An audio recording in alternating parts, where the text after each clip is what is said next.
Like it, subscribe, and comment now. Because once you step inside this story, there's no rewind, no escape, and no mercy waiting at the end. The scream never made it past the concrete. At 4:17 a.m., deep inside a cell block carved into the Rocky Mountains, a sound tore through the silence of ADX Florence. Brief, sharp, and instantly swallowed by steel, stone, and policy. The surveillance cameras caught none of it. The guards heard nothing. And by the time the morning count began, one of America's most dangerous men was already dead. They would later say it was suicide. But nothing inside ADX Florence is ever that simple. ADX Florence, the United States Penitentiary Administrative Maximum Facility, is not a prison. It's a system designed to erase people. Inmates here live alone, eat alone, exercise alone, and speak to no one for months at a time. 23 hours a day inside a concrete box. 1 hour inside a concrete pen. The routine is precise, brutal, and unchanging, engineered to break even the strongest minds. And yet, on that cold Colorado morning, something had broken first. The body belonged to inmate Daniel Mercer, a former domestic terror financier with international connections and a sealed case file thicker than the prison's walls. He was found slumped against his cell door, wrists marked, lips blue, eyes wide open. The official report would list self-inflicted asphyxiation, but the guards who rolled his body onto the gurney noticed something that didn't belong. A single, thin line carved into the concrete behind his head. Not graffiti. Not damage. A symbol. By sunrise, the prison was locked down. No movement. No communication. Even by ADX standards, the silence felt heavier. Warden Harold Klein stood in the control room, staring at the live feeds with his jaw clenched so tight it ached. In his 27 years with the Bureau of Prisons, inmates had died before. But never like this. Not without warning. Not without leaving a message. Mercer wasn't just any inmate. He was a ghost the government never admitted existed. 10 years earlier, he had disappeared from public records entirely. His trial sealed, his transfer classified, his existence denied. ADX Florence was supposed to be the end of him.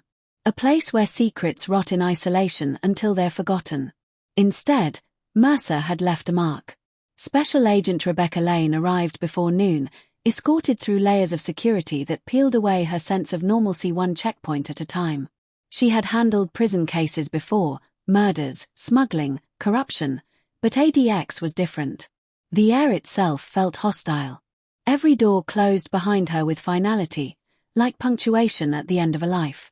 Lane had been assigned because she knew how institutions failed. She had built a career exposing what happened when systems designed for control became blind to human behavior. As she walked past endless grey corridors, she noticed the same thing she always did in places like this. Too quiet. Too clean. Too controlled. The guards avoided her eyes. That told her more than any briefing. Mercer's cell was smaller than a parking space. Solid concrete walls. A steel bed molded into the floor. A sink and toilet fused together. No loose objects. No rope. No sheets long enough to fashion anything useful. The kind of place where suicide required creativity, or help. Lane crouched near the wall behind where Mercer's head had rested. The symbol was shallow but deliberate. A triangle intersected by a single vertical line. Not random. Not hurried. She photographed it, then stood, her pulse quickening. "Who's responsible for monitoring this wing?" she asked. A guard cleared his throat. "Officer Thomas Reed. Night shift." Reed was 29. Former Army. Clean record. Married with a newborn at home. He sat rigidly in the interview room, hands folded, eyes glassy with exhaustion. He had checked Mercer's cell at 2 a.m. Everything normal. At 4 a.m., same thing. 15 minutes later, Mercer was dead. No unusual behavior. Lane asked. Reed shook his head. "Inmates here don't act unusual. That's the point." But Lane knew better. People always leave signs. Especially when they're about to die. Mercer's file revealed fragments of a life spent operating in shadows, financial networks, coded messages, aliases layered on aliases. What caught Lane's attention wasn't what was in the file, but what was missing. Entire years redacted. Names blacked out. Locations scrubbed clean. Someone didn't want this man understood. As the day wore on, Lane reviewed surveillance footage. Nothing unusual. No cell doors opened. No guards lingering. No power fluctuations. The system had performed exactly as designed. Which meant if Mercer had been murdered, the killer hadn't broken the rules. They had used them. The first crack appeared. During the afternoon count, an inmate in a neighboring cell began banging on his door, screaming incoherently. Protocol required guards to ignore non-emergency noise, but this time, Lane insisted they respond. When they finally opened the slot to speak to him, the man leaned forward, eyes wild. "He told me," the inmate whispered. "He said it wouldn't stop here." The guards pulled him back, ending the interaction, but Lane caught the fear in his voice. Real fear. The kind isolation couldn't manufacture. That night, Lane sat alone in the temporary office assigned to her, replaying Mercer's final hours in her mind. Something kept bothering her. A detail so small it almost slipped through unnoticed. Mercer had requested a legal call the day before his death. The request had been denied. ADX inmates rarely made requests at all. The system discouraged hope. Mercer had known that. Which meant the call wasn't about legal strategy. It was a warning. Lane pulled the call logs. The attorney listed had been dead for 3 years. Her phone vibrated as she processed that detail. A message from a blocked number appeared on the screen. "You're looking in the wrong place." She stood, heart pounding, scanning the empty hallway outside her door. ADX Florence was supposed to be sealed off from the world. No signals. No unauthorized contact. Yet someone inside had reached her. The next morning, Mercer's autopsy report arrived. Cause of death remained unchanged. But the medical examiner had added a note at the bottom, unofficial, unsigned. Evidence of restraint marks inconsistent with self-harm. Lane didn't share it. Not yet. Instead, she returned to Mercer's cell and studied the symbol again. She had seen something like it before, etched into a courtroom bench during a corruption trial years earlier. A mark used by an informal network of inmates, guards, and outside actors who traded information for protection. A shadow economy that thrived where oversight failed. ADX Florence wasn't immune. It was the perfect environment. The daily routine here was predictable by design. Meals delivered at the same minute. Lights on and off at the same second. Movement controlled down to the step. Anyone who understood the schedule could exploit it without ever appearing on camera. Mercer had understood it. And someone else had understood him. As Lane prepared to leave the cell, she noticed something new. A faint scratch near the floor, almost invisible unless you were looking for it. She knelt, brushing away dust. 3 letters. SIG. Not initials. A signal. Her radio crackled. "Agent Lane, you need to get to the control room. Now." When she arrived, the monitors showed a single cell flashing red. Another inmate unresponsive. Same wing. Same routine.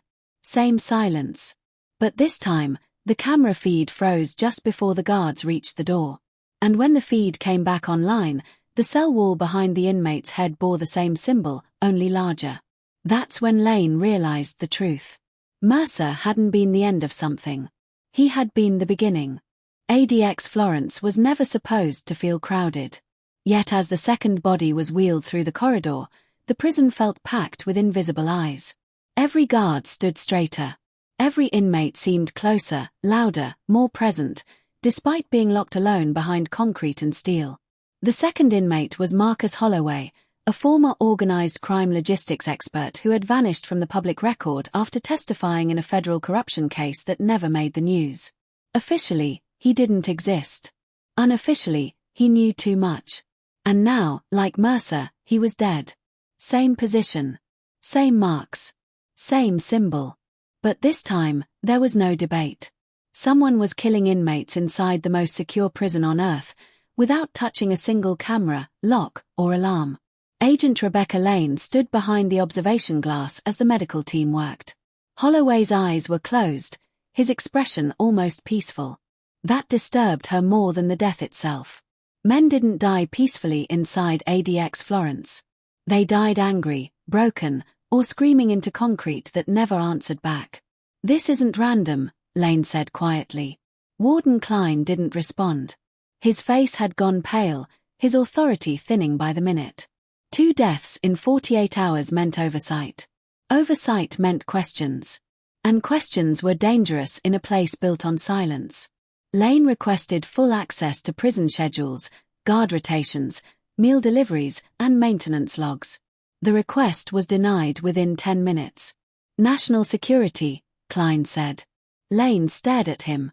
"Then national security has a murderer in its basement." The phrase hung in the air. That night, Lane reviewed what she could. Patterns the prison itself didn't consider important. The daily routine was brutal but precise. Trays slid through slots at exactly 5 a.m., 11:30 a.m., and 4:45 p.m. lights dimmed at 10 p.m. Every movement was timed to eliminate unpredictability.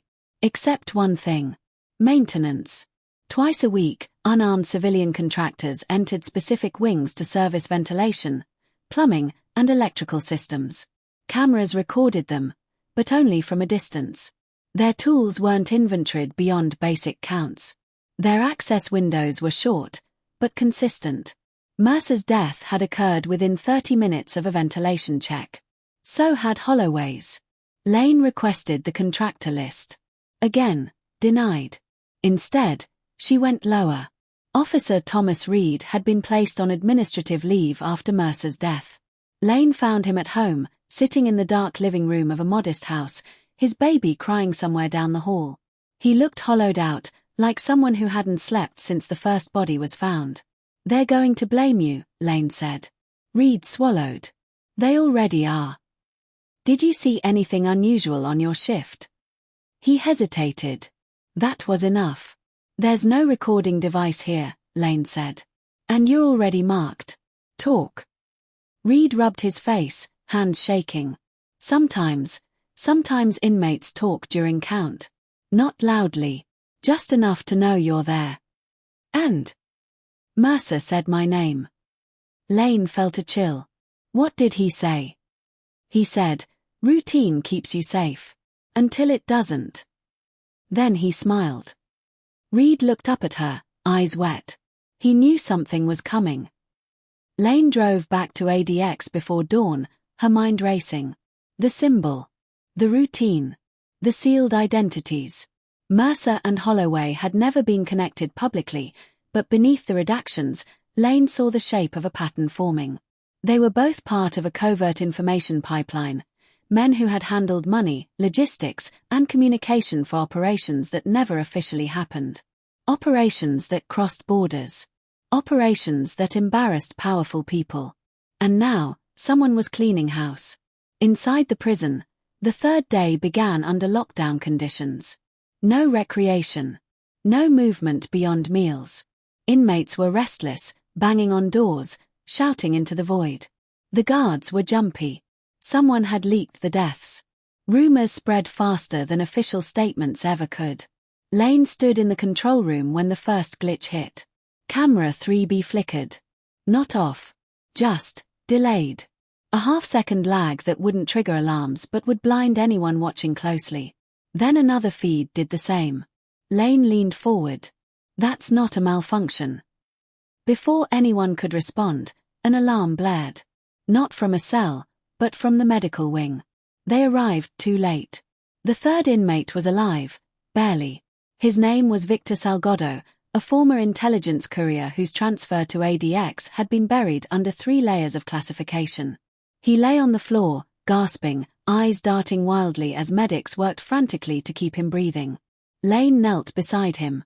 "Victor, listen to me. Who did this?" His lips trembled. "The schedule," he rasped. "They use the schedule." "Who?"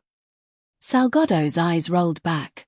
His grip tightened on Lane's sleeve with surprising strength. "SIG isn't a group," he whispered. "It's a promise." Then his body went still. This time, the symbol was different. Incomplete. Like a sentence cut off mid-word.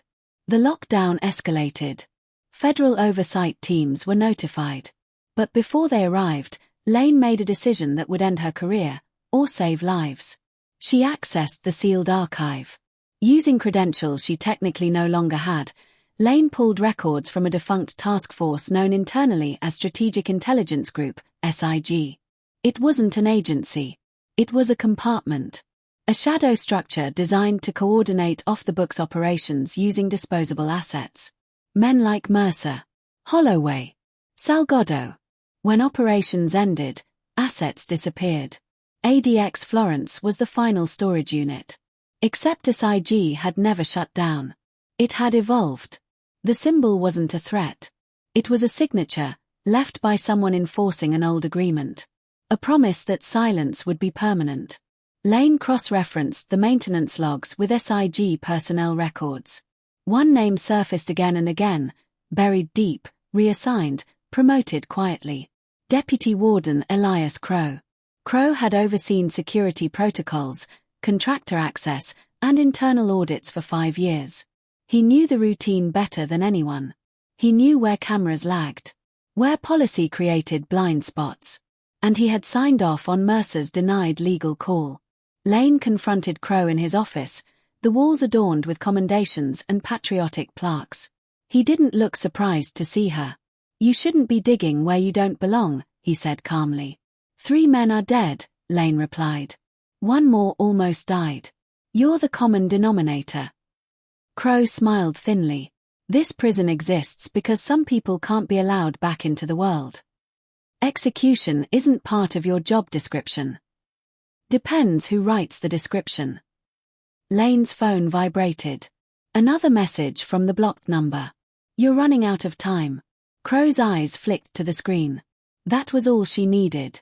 As alarms suddenly blared across the facility, multiple cells, simultaneous, Lane realized the horrifying truth. The killings weren't over. They were scheduled.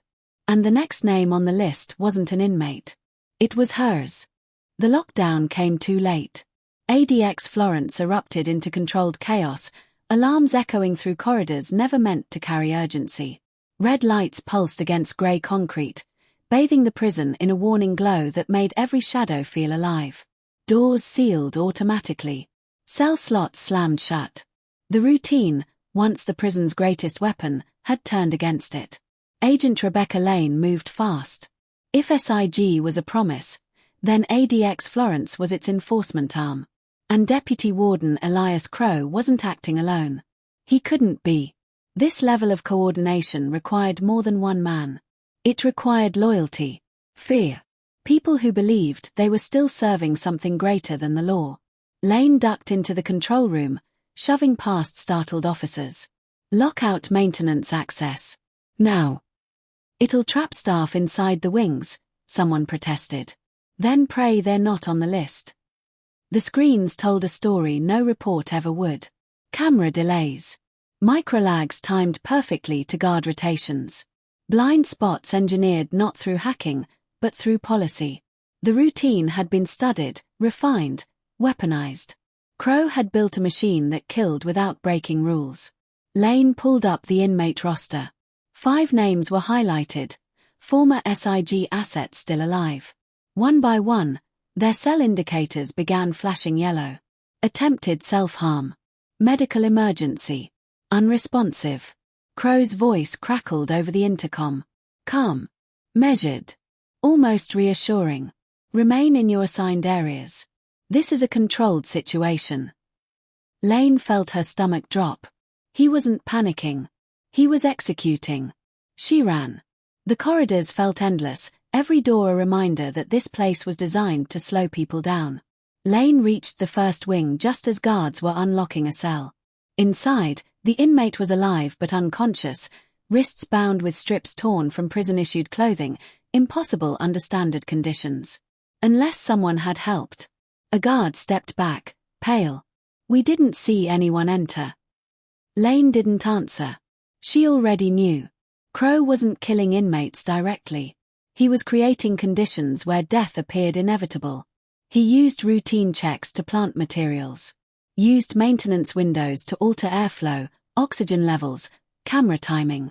Every death looked like the prison doing what it always did. Erase. Lane's phone buzzed again. You should have stayed out of it. She turned and saw Crow at the end of the corridor, flanked by 2 senior officers. Their faces were expressionless. Loyal. Or trapped. This ends now, Lane said, stepping forward. Crow shook his head. You still don't understand. SIG was never about killing.